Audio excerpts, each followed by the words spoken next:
There's a certain kind of intimacy that exists not in closeness, not in presence, but in absence, especially when it comes to an ex lover or even a situationship that never fully blossomed. Sometimes the most haunting connections are the ones that end without closure, the ones that leave behind a trail of what ifs and what could have beens. Think about it. This person once held pieces of you that no one else did. They knew your laughter, your voice at its softest, your dreams whispered in half light. Maybe they were in your life for long. Maybe it never reached a point of commitment, but they still touched something in you. And when that ends, when silence takes over, it's not empty. That silence carries intimacy because it's loaded with everything unsaid. With an ex, the intimacy is in the memory of what was, the routines, the comfort, the private language you shared. With a situationship, that intimacy is different. It lives in the potential, the almost, the imagined future that never came to be. You don't just lose the person, you lose the version of yourself you thought you would become with them, and that loss can feel just as deep as the love itself.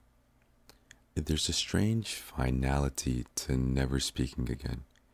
You both walk away carrying different versions of the same story. They have their memory of you, you have yours of them, and no one else will ever see those versions. It becomes a secret contract, a unspoken bond, that even though you will never speak again, you will always hold those pieces of each other. And maybe that's why it feels so intimate, because silence preserves things.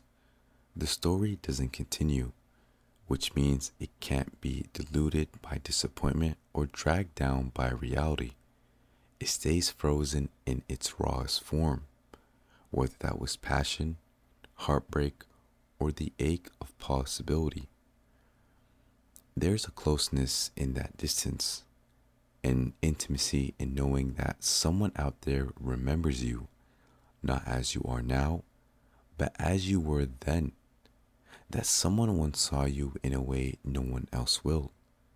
And even if you never speak again, that memory of love, of almost love, of what could have been, lives quietly inside both of you. So, yes, there really is a lot of intimacy in never speaking again. Not the intimacy of presence, but of absence. Not of a story lived fully, but of a story that could have been. And sometimes that intimacy lingers longer than love itself.